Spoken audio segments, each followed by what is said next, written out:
더마카와 함께 시선 집중의 문을 열겠습니다. 어서 오세요. 네, 안녕하세요. 더마카입니다. 월요일인 오늘도 삐딱선 정신에 입각해서 주요 뉴스 챙겨드리겠습니다. 새로운 희망으로 님이 힘들고 헷갈리면 찾아오는 김종배의 시선 집중입니다. 우리 정치 어떻게 정리가 가능할까요? 100번 양보해도 제2비 의견이 궁금해서 댓글 남깁니다. 누굴 믿고 가야 합니까? 정치의 어떤 점이 이렇게 좀 정리가 안 되시고 마음에 안 드시는 걸까요? 그걸 알아야 말씀을 좀 드릴 수 있을 것 같은데 그렇지 않습니까? 그러니까요. 네. 새로운 희망으로님 구체적으로 질문 남겨주시면 감사하겠습니다. 그리고 레드헤어 제이비가 발끈할 것 같은 인사를 보내주셨는데 읽겠습니다. 제이비 외투 벗으셨네요. 제비가 돌아올 때가 됐군요. 뭐 제가 뭐 발가락 것까지 뭐가 있습니까? JB와 제비는 엄연히 다른데 왜 그러십니까? 오, 여유가 생기셨군요. 아, 그럼요. 네. 알겠습니다. 자, 그러면 뉴스가 궁금하다고 하셨으니까 힘들고 헷갈리면 찾아오는 김종배의 시선 집중. 헷갈리는 뉴스들 정리해 드리겠습니다. 오늘 주목할 첫 번째 뉴스 오디오로 먼저 만나보시죠. 트럼프 대통령은 방산업체 최고 경영자들을 만나 최상급 무기 생산을 4배 더 늘리기로 했다고 발표했으며 백악관은 장대한 분노로 이름 붙인 이란 공습이 4주에서 6주간 지속될 것이라고 예고했습니다. 이란에 대한 공세 수위를 높이면서 전쟁 장기화로 인한 탄약 부족 우려도 차단하려는 걸로 보입니다. 네, 이 뉴스를 따라서 다음 상황을 한번 가정하고 대비해야 할 것 같습니다. 전쟁이 장기화할 경우 미국이 우리에게 뭘 내달라고 할지 이걸 짚어봐야 되는 건데요. 과연 그게 탄약뿐이겠느냐라는 점이 핵심 포인트가 되겠습니다. 그것뿐이 아닐 거다 이런 것처럼 들리는데요. 단정은 못하겠습니다만 아무튼 트럼프 대통령은 지난 7일 대통령 전용 기조 에어포스 원 안에서 지상군 투입 여부에 대한 질문을 받고는 그것에 대해 이야기하고 싶지 않다. 적절한 질문이라고 생각하지 않는다라고 하면서도 지상군을 투입한다면 아주 타당한 이유가 있어야 한다. 만약 우리가 그렇게 한다면 이란은 너무 큰 피해를 입은 상태로 지상전조차 할 수 없을 것이다 라고 말을 했습니다. 여지를 남기는 발언이죠. 그리고 나서 미국에서 날아온 뉴스는 특수부대 투입을 검토하고 있다. 이런 뉴스도 지금 미국에서 날아오고 있습니다. 워싱턴 포스트지가 보도한 것도 있는데요. 지난 6일 미 육군이 최근 제82 공수사단의 루이지애나 훈련을 진행하면서도 사령부 인원들은 본부 대기 명령을 받았다라고 보도를 했습니다. 82 공수사단은 약 4, 5천 명 규모로 공항 등 핵심 인프라 장악, 미 대사관 경비, 긴급 대피 지원 등의 다양한 임무에 투입될 수 있는 즉각 대응 전력. 제가 조금 전에 말씀드렸던 특수부대에 해당이 된다. 이렇게 보면 될 것 같은데 그 다음입니다. 미국이 실제로 지상군을 투입할 경우에 우리에게 병력 투입을 요청할 수도 있는 것 아니냐라는 전문가들의 조심스러운 지금 진단이 나오고 있습니다. 왜? 이전의 경우가 그랬기 때문입니다. 지난 3번의 전쟁 때마다 그랬습니다. 자, 그래서 1991년 걸프절 때는 의료 지원단과 항공 수송단을 보낸 적이 있었고 2003년 이라크 전쟁 때는 자이툰 부대를 보냈고 2010년 아프간 전쟁 때는 오시노 부대를 각각 보냈었습니다. 미국의 요청에 따라서. 근데 다만 중동 국가들과의 관계를 고려해서 전투 병력이 아니라 지역 치안이나 의료 지원을 하는 부대를 보낸 것인데요. 자, 이 뭐 3번에 모두 파병이 있었던 게 모두 미국의 요청 때문입니다. 그러면 이번이라고 또 달라지겠느냐라고 하는 점을 봐야 되는 건데 오히려 요청할 가능성은 더 높아지는 게 미국과 나토 회원국 관계가 안 좋습니다. 그렇기 때문에 우리나 일본으로 트럼프 대통령이 눈을 돌릴 수 있는 여지는 더 많아진다라는 얘기가 돼버리는 겁니다. 비전투 병력이 아니라 사실상의 전투 병력이 투입될 가능성도 배제할 수 없는 거 아니냐라는 얘기가 나오고 있는데 그게 무슨 얘기냐면 지금 청해 부대가 파견돼 있습니다. 이 청해 부대를 호르무즈 해협에 투입해달라고 미국이 요청하고 나설 수도 있다라는 조심스러운 전망이 지금 함께 나오고 있는 겁니다. 네, 경호날다님이 한마디로 워게임을 하는 것 같은 사람입니다 라고 보내주셨고, 나라사랑님은 전쟁은 게임 속에서만 하길 바랍니다. 떠돌이 사냥꾼님, 한국 사람인데 미국 대통령 때문에 내 삶이 팍팍해지니 힘듭니다 라는 의견들 쭉 들어오고 있습니다. 미국 관련 소식 하나 더 전해드리겠습니다. 이거는 그나마 좀 밝은 소식인 것 같은데요. 김정관 산자부 장관과 여한구 통상교섭본부장이 지난 6일 비공개로 워싱턴을 갔습니다. 그래서 하워드 러트닉 미 상무장관, 그다음에 제이미슨 그리어 미 무역대표부 대표와 각각 만났는데, 그리고 어제 돌아왔거든요. 돌아와서 김정관 장관이 이렇게 전했습니다. 우리 여야가 12일에 한미 전략 투자 관리를 위한 특별법안 처리에 합의한 것을 미국에서 높이 평가했다. 그래서 관세 인상의 관보 개재는 없을 것이다 라고 말을 했다 라고 전했습니다. 그리고 만약에 이 그 대미 투자 특별법이 이행에 들어가면 트럼프 대통령이 예고했던 자동차 등 품목 관세 재인상도 없다라고 전했습니다. 하나 더 있습니다. 301조 조사도 미국 측은 투자 협의를 한 나라들에 대해서는 이에 맞게 대우하겠다라는 것이 기본 방침이다 이렇게 전했는데, 이게 무슨 얘기냐면 쿠팡 투자사들이 쿠팡에 대한 한국 정부의 규제가 징벌적이라면서 미 무역대표부에 301조 조사를 청원한 적이 있었거든요. 그래서 이게 그 미국 기업에 대한 보복 조치라고 한다면 우리도 보복에 나설 수 있다라고 하면서 발동하는 게 바로 301조고, 그래서 관세를 만지작할 수 있는데, 이미 투자 협의를 한 나라들에 대해서는 그렇게 안 하겠다라고 하는 뜻을 미국에서 밝혔다라는 걸 어제 전한 겁니다. 네, 요건 뭐 그나마 긍정적인 뉴스라고 봐야 할 것 같은데요. 지금 아침에 들어온 속보를 보면 이란에서는 새 최고 지도자의 하메네이의 차남 모지타바가 선출이 됐고요.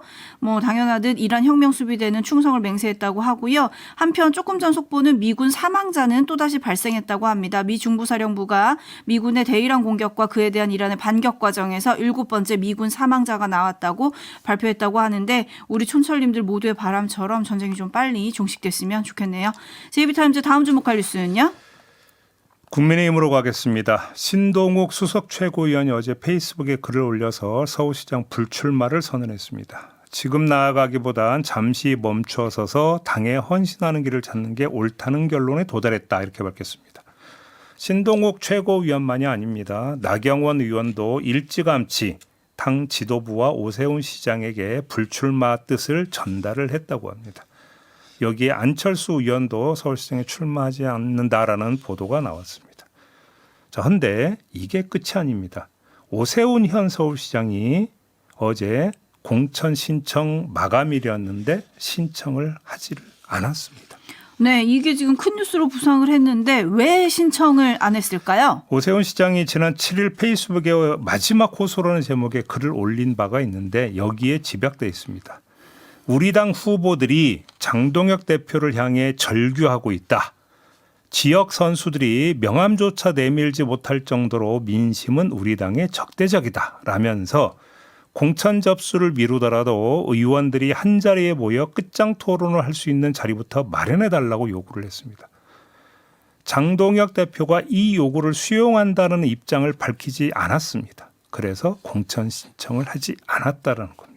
네, 오 시장 측은 뭐 중대 결단도 배제하지 않는다 이런 설명을 또 언론에 하기도 했던데, 앞으로 어떻게 되는 겁니까?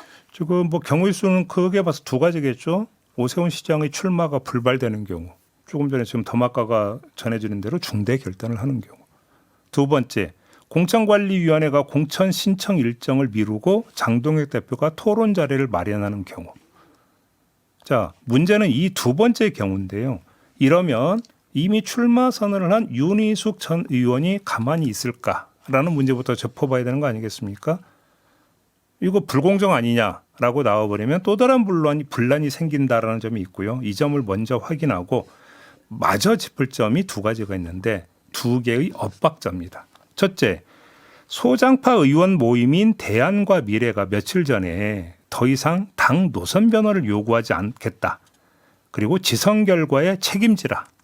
이렇게 밝힌 바가 있었습니다. 저희도 전해드렸죠. 네. 근데 오세훈 시장은 노선 변화를 요구하면서 또 끝장 토론을 주장을 했습니다.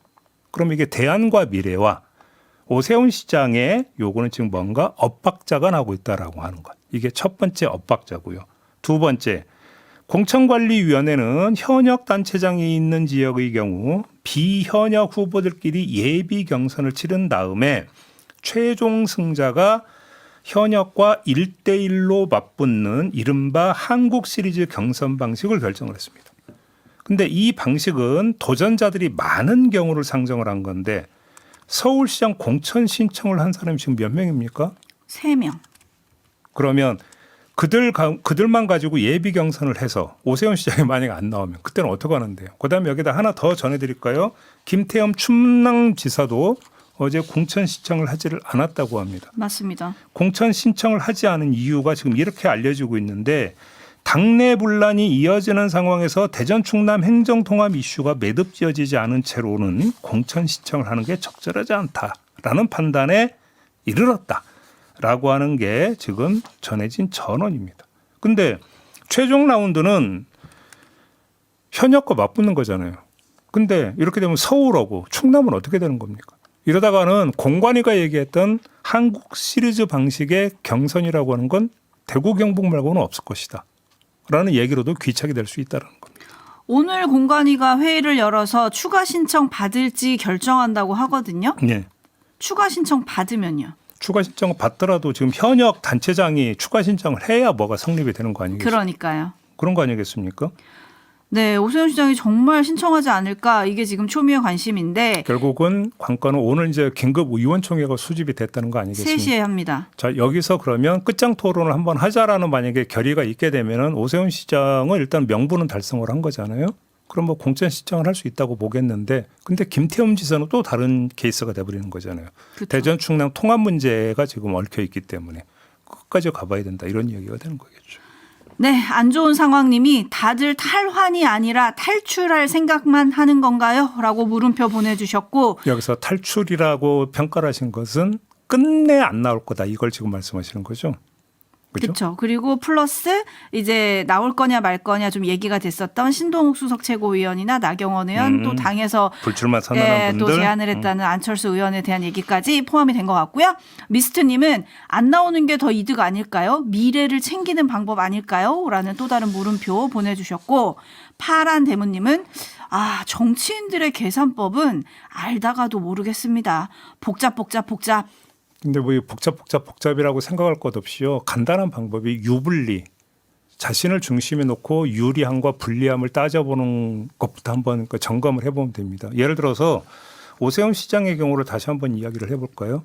당 노선 변화가 없는 상태에서 서울시장에 도전을 하는 경우와 자신이 주역이 돼가지고 당 노선 변화를 이끈 다음에 서울시장에 도전하는 경우에 유불리를 따져보면 어떤 게 유리하다고 보겠습니까? 오세훈 시장 입장에서. 당연히 후자 아니겠습니까? 그래서 만약에 전자로 귀착이 된다면 어떻게 되는 겁니까? 그러면 고전을 면치 못했는데 그럴 바엔 차라리 안 나오는 게 낫겠다라는 계산기를 두드릴 수도 있는 거 아니겠습니까? 그래서 어렵게 생각하지 말고 그냥 본인의 유불리 입장에서 지금 재고 있다 이렇게 봐도 좀 될 것 같고요.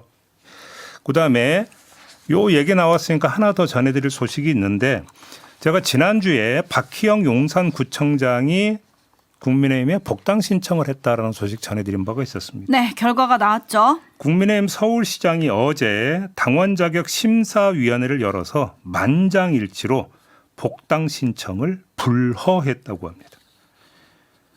이유는 두 가지로 됐습니다. 대규모 사회적 참사에 대한 유가족의 슬픔에 공감하고 정치적 도의적 책임을 통감하며 재입당을 불허했다. 이게 첫 번째고 또 하나 된 게 있습니다. 과거 강서구청장 재보궐선거 당시 사면 복권된 후보를 재공천하며 겪었던 뼈아픈 패배의 교훈을 잊지 않고 있다. 민심을 거스르는 결정을 반복하지 않겠다. 이렇게 밝혔습니다. 그러면 민심이 지금 박혜영 용산구청장을 어떻게 바라보고 있다는 판단인 겁니까? 아주 안 좋게 바라보고 있다는 점을 서울시당도 인정을 했다. 이렇게 봐야 되는 거 아니겠습니까? 그 서울시장의 이 당원 자격 심사위원회를 이끌었던 사람이 누굽니까? 배현진 의원이죠. 그렇습니다. 당원권 정지 징계를 받았다가 법원의 가처분 인용으로 인해서 그 직을 되찾은 배현진 의원이 서울시당 위원장이다. 이 점도 함께 봐야 될 것 같습니다. 네, JB타임즈 다음 주목할 뉴스는요? 한동훈 전 국민의힘 대표가 지난 토요일 부산 구포시장에 가서 이런 말을 했습니다. 들어보시죠. 이 5천, 6천의 주가지수 저는 너무 좋게 생각해요. 너무 자랑스러운 일이긴 한데 그건 이재명 정부의 정책이기 때문이 아니라 반도체 사이클이 돌아옴으로써 생긴 그런 면에서 좌우된 현상임이 분명합니다. 그러니까 만약에 윤석열 대통령이 계엄 안 하고 아직까지 정치하고 있었으면 역시 5천, 6천 찍었을 가능성이 대단히 높습니다. 그렇기 때문에 대단히 안타깝게 생각합니다. 네. 그러자 민주당이 비판에 나섰습니다. 김남국 대변인이 반박에 나섰는데요. 계엄만 안 했더라면이라는 비겁한 가정은 범죄자가 검거되지만 않았더라면이라고 우기는 궤변과 다를 바 없다고 했고요.